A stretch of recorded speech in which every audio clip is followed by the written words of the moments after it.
Jadi Islam itu adalah wad'un ilahiyun, wado Allah yang tadi itu. Wad'un ilahiyun perintah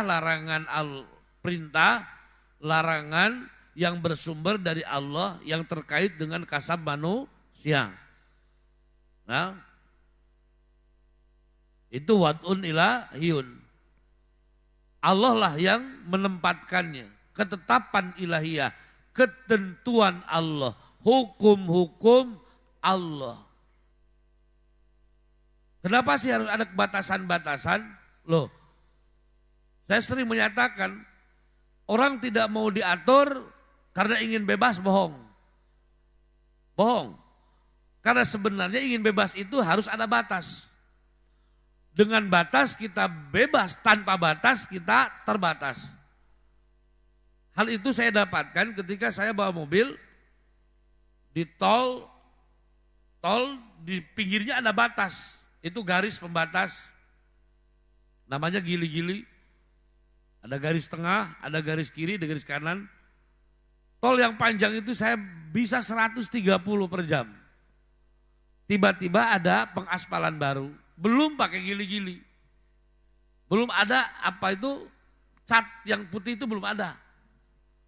Ternyata yang saya rasakan sebagai pembawa mobil bukan menaikkan kecepatan tapi menurunkan kecepatan. Dari 130 paling mampu 100 atau 90. Jadi malah bukan cepat tapi boleh turun. Kenapa? Karena saya merasa tidak aman. Saya merasa ini tidak aman. Kenapa tidak aman? Ya saya merasa terbatas. Kenapa merasa terbatas? Ya karena tidak ada batas. Nah, jadi kalau ada batas berarti kita bebas. Justru tanpa batas kita terbatas. Jadi kalau ada yang ngomong lah, ngatur ke orang aing mah yang bebas, bohong. Justru tanpa batas Anda akan terbatas. Justru dengan batas maka kita akan bebas. Nah, wad'un ilahiyun ini adalah batas. Batas untuk apa? Untuk berekspresi apa? Bebas. Wad'un ilahiyun adalah batas untuk manusia tidak terbatas. Nah, tetapi lidzawil uquli salimah ini untuk makhluk yang memiliki akal. Berarti yang tidak berakal tidak termasuk. Hewan tidak termasuk. Air, hujan tidak termasuk. Pohon-pohonan juga tidak termasuk. Walaupun mereka semuanya beriman kepada siapa? Kepada Allah. Tetapi tidak terikat mendapat jaminan dari wad'un ilahiyun. Karena wad'un ilahiyun itu lidzawil uqulis salimah. Hanya untuk makhluk yang berakal. Tur akalnya pun dalam kondisi yang sehat dan normal. Orang gila enggak termasuk. Orang gila enggak termasuk. Atau yang belum sempurna akalnya pun belum termasuk. Artinya hanya manusia yang memiliki akal sempurna. Ini menunjukkan Islam ini rasional. Bikhtiyaribul mahmudah. Juga dalam konteks sedang mampu melaksanakan mengikuti jalur berfikirnya. Karena apa? Karena ada sebuah kejadian yang memang masih berpikir tetapi tidak bisa menggunakan akal pemikirannya. Orang yang jatuh, dia berpikir ingin selamat, ingin memegang sesuatu. Karena saya itu tidak takut jatuh. Tetapi ya namanya orang jatuh, mau megang apa? Enggak ada yang harus bisa dipegang. Jadi orang yang jatuh dari kapal ke bawah, dia ingin menggunakan akalnya tetapi tidak bisa mengekspresikan akal kesempurnaannya. Nah, muljaileh, orang yang seperti ini juga tidak terkait dengan hukum. Tidak ada urusan dengan wad'un ilahiyun. Walaupun dia memiliki kesempurnaan akal, tetapi tidak dalam kesempatan bisa menjalankan kesempurnaan akalnya. Tidak ada fasilitasnya. Nah, ila ma yasluhu ma'adahum, tentu berfungsi perintah dan larangan Allah ini, Islam ini berfungsi untuk kesuksesan baik di akhirat nanti ataupun wa ma'asahum dan untuk kesejahteraan di dunia. Ini yang dijaminkan oleh Allah. Allah menjaminkan lu pakai Islam, lu pakai aturan Allah, kamu pakai aturan Rasul, kamu pakai aturan agama, maka kesejahteraan di dunia lu akan dapat, kesejahteraan akhirat juga aku jaminkan. Allah hanya menjaminkan bagi siapa yang melaksanakan perintah. Allah menjaminkan kesejahteraan dunia dan akhirat orang yang patuh dan taat atas perintah Allah. Bukan orang yang pintar, bukan orang yang rajin, bukan orang berketurunan, bukan. Siapa saja di antara kita yang memiliki kesempurnaan akal akan mendapat jaminan maslahat dunia dan akhirat, sejahtera di dunia, bahagia di akhirat. Kata kuncinya adalah mengikuti perintah Allah dan meninggalkan apa yang Allah larang. Sesuatu kita tinggalkan walaupun itu sangat rasional untuk mendapatkan keuntungan, kita tinggalkan. Kenapa? Karena ada panggilan perintah Allah yang lain. Walaupun itu sesuatu yang sangat membahagiakan, yang sangat memberikan ketenangan, tetapi Allah melarang, tinggalkan. Karena Allah melarang. Nah hanya ini saja orang di dunia akan dijamin sejahtera, di akhirat dijamin akan mendapat bahagia. Bukan karena kehebatan dirinya, bukan. Makanya bangsa, kalau satu negara, masyarakat, kalau satu wilayah kecil, walaupun dibangun infrastruktur apapun, dikasih modal seberapapun, dikasih ilmu sehebat apapun, pasar sehebat apapun, tapi kalau tidak iman dan bertakwa, jangan berharap ada kesejahteraan dunia dirasakan, apalagi jangan bermimpi di akhirat untuk mendapat kenikmatan. Terus baca. Bismillahirrahmanirrahim. Sarana kebaikan tersebut untuk di dunia antara lain materi kata ilama huwa khairul lahum bizat. Bismillahirrahmanirrahim. Materi kata ilama huwa khairul lahum bizat artinya mengarah kepada sesuatu yang dzatiyahnya baik bagi mereka. Yang dimaksud adalah sarana hukum syara memberikan petunjuk kepada orang-orang yang berakal sehat untuk mencapai dzatiyah kebaikan di dunia dan di akhirat. Nah itu mayaslu ma'adum wa amasahum itu kesejahteraan di dunia, kesejahteraan di akhirat itu adalah hakikatnya kenikmatan. Klimaksnya kenikmatan dunia dan klimaksnya kenikmatan akhirat, kira-kira seperti itu. Terus sarana kebaikan tersebut untuk di dunia antara lain a. menjamin keutuhan akal. Inti kemuliaan manusia adalah akalnya. Dalam hal ini Islam mengharamkan setiap yang memabukkan seperti minuman keras, narkotika, berjudi dan sebagainya yang merusak akal. Sebagaimana firman Allah dalam surat Al-Maidah ayat 90. Bismillahirrahmanirrahim. Ya ayyuhalladzina amanu innamal khamru wal maisiru wal ansabu wal azlamu rijsum min amali syaitan. Artinya sesungguhnya khamar, minuman yang memabukkan, berjudi, berkorban untuk berhala, mengundi nasib dengan anak panah adalah perbuatan keji, termasuk perbuatan syaitan. Ada yang harus kita jaga adalah kesempurnaan akal. Atau akal harus menjadi pemimpin di dalam kehidupan untuk diri sendiri. Karena akal inilah kemuliaan kita. Akal adalah kecerdasan kita. Akal bisa menemukan solusi dari segala permasalahan. Akal yang bisa menemukan jalan keluar dari segala pintu kegelapan. Akal yang bisa menemukan cahaya di saat dalam kondisi kesulitan. Itu akal. Selama akalnya manusia normal, bisa berekspresi, tidak ada yang menekan, tidak ada yang menyakitkan, maka manusia itu akan berekspresi normatif. Tetapi akal ini kemudian akan tidak berkembang. Akal ini kemudian akan mati. Satu adalah dengan emosi yang sangat membara. Emosi yang sangat tinggi. Ya, nafsu, emosi yang sangat tinggi ini akan menenggelamkan akal.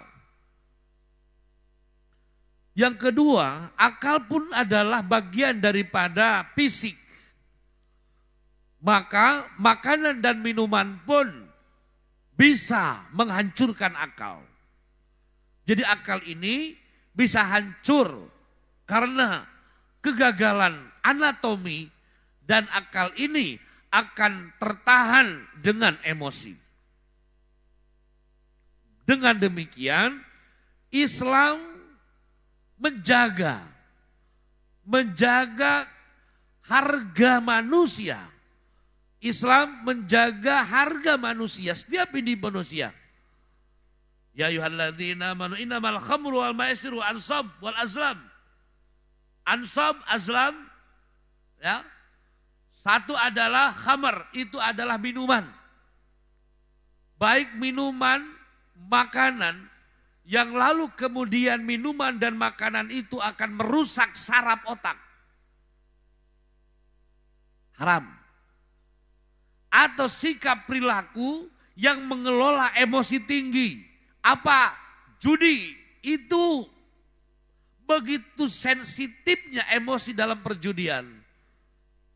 Anu menang, hayang naon, leuwih menang, anu eleh, panasaran aing hayang menang. Nah, panasaran ini adalah emosi. Jadi apapun bentuk permainan, apapun bentuknya yang mengandung emosi, hipertensi emosinya, itu haram. Jadi makanankah, minumankah, perilakukah?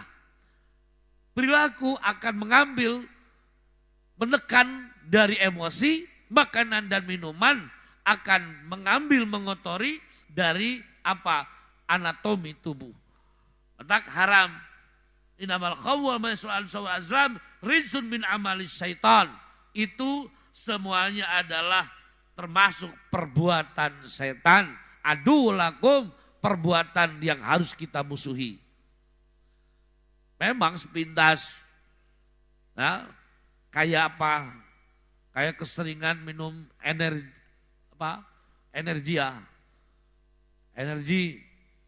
minuman yang membesarkan tenaga itu, kayak kerating, deng, kayak itu sama itu. Ya. Bagaimana makanan bukan, minuman juga bukan, tapi diisap kayak ganja, bukan ganja, lem. Ya, sama aja itu, haram. Allah mengharamkan. Bukan mengharamkan kenikmatan, bukan. Tapi itu semuanya akan merusak nilai harga dirinya manusia. Kenapa? Karena akan hancur akal pemikirannya. Kenapa? Ya, tubuhnya akan dihancurkan. Jadi kalau kamu lihat itu yang ditiup melendung itu balon. Nah, balon itu lalu kemudian kamu tiup isi angin, tetapi keluar dari maksimalnya. keluar dari maksimalnya, lalu dibuka lagi. Kamu akan melihat bahwa akan ada perubahan dinding, apa tadi namanya, balon itu. Yang tadinya kenyal, yang tadinya akan keriput. Nah, balon ini sudah diukur, ini untuk sekian waktu.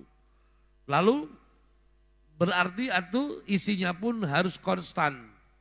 Tiba-tiba kamu tekan dengan banyak, energi banyak, jadi rusak itu. Kita tenaga ini udah diatur oleh Allah.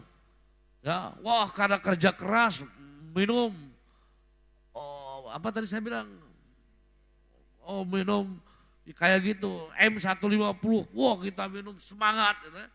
Nah itu sebenarnya nanti di akhirnya akan loyo sebelum waktunya.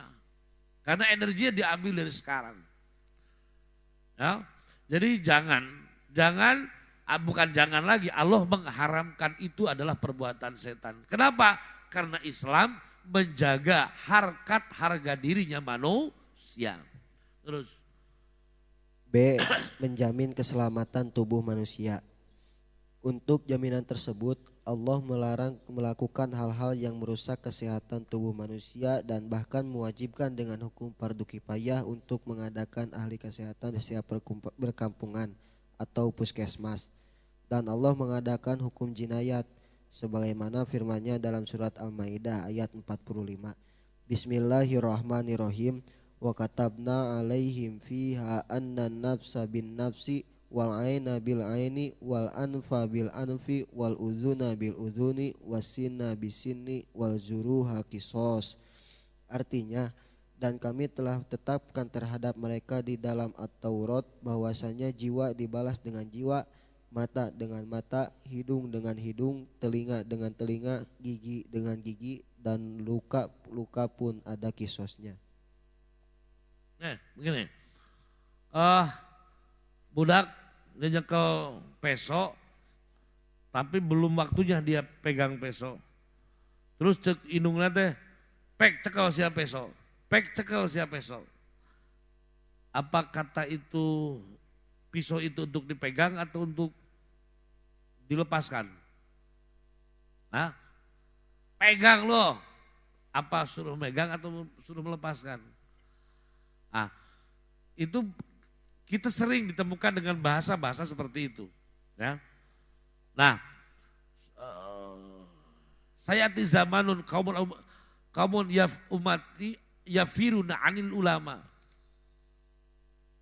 Sayati zamanun, bakal datang sebuah zaman ala umati, di zaman umatku, ya, kaumun yafiruna anil ulama. Manusia atau kaum yang lari daripada ulama. Apa kita harus menunggu mereka lari dari ulama atau apa maksudnya? Maksudnya awas, waspadai. Jangan sampai nanti umat jauh dari ulama. La yukallifullahu nafsan illa usaha. Damna teu kuatkeun we kitu lain. Itu lain. Kalau layu kali fulap dari usaha, ada abdi mah teu kiat, wios kieu we abdi mah. Bukan begitu. Setiap aku perintahkan pasti lu pasti bisa. Nah ini demikian juga wa katabna alaihim fiha an nafsa bin nafsi wal aina bil aini wal anfa bil anfi wal udhuna bil udhun. Gigi dengan gigi lagi, telinga dengan telinga lagi. Jangan digambarkan Islam itu arogansi. Ini bukan gambaran Islam itu serakah. Bukan menggambarkan Islam itu penjahat, bukan. Justru Islam ingin menjaga tubuhnya manusia secara utuh. Tadi Islam menjaga mentalnya secara utuh. Islam pun menjaga badannya secara utuh. Nah sekarang begini, orang yang yang maling, harus dipotong apanya? Dipotong apanya? Tangannya. Apa tiba-tiba yang maling langsung dipotong? Enggak dong. Justru Islam itu menghindar untuk memotong apa? Memotong tangan. Karena banyak persyaratan-persyaratan yang jangan dulu. Bagaimana harus dibujuk dulu orang yang dipalingnya. Harus habis-habisan dibujuk dulu agar mencabut masalahnya. Kalau memang sudah tidak ada jalan negosiasi, baru itu keputusan terakhir. Nah, Islam itu bukan ajaran. Walaupun di sini bilang, aku sudah menetapkan, mewajibkan kepada kalian, jika kamu sudah mengambil nyawa, nyawa lagi harus diambil. Wih, hebat sekali ya. Serem kelihatannya. Apa? Wal aina bil aini, lo ambil mata gue ambil mata lo. Wah, dendam sekali ya Islam ya. Mempertontonkan ayat pendendam, Islam itu dendam bukan. Karena apa? Karena ini menjamin bahwa setiap individu muslim dijamin oleh agama. Untuk apa maksudnya? Ulah wani ngarogahala ka manusia, jangan berani menganiaya manusia. Itu yang dimaksudkan. Tapi secara tegas bahwa wad'un ila ma yasluhu ma'adahum, di dunia umat Islam diharamkan untuk dikeluarkan darahnya, disiksa tidak boleh. Siapapun yang melakukan itu akan mendapat imbalan yang sama. Nah, itu untuk menjaga. Terus bahkan untuk hal ini Islam menyatakan fardu kifayah. Artinya di dalam satu desa wajib ada orang yang berkompeten soal kesehatan. Di dalam lingkungan diwajibkan satu namanya fardu kifayah. Kalau tidak ada seorang pun di RT itu, di desa itu ahli kesehatan, maka sedesa itu dosa. Tetapi dosa umat di sana akan terselesaikan apabila ada delegasi yang mampu tentang kesehatan. Peduli Islam terhadap apa? Kesehatan manusia. Ini ayat bukan ayat pendendam, tetapi ayat penjagaan terhadap jasadnya apa? Manusia. Menyelamatkan tubuh manusia. C. Menjamin kesucian turunan. Wallahu a'lam.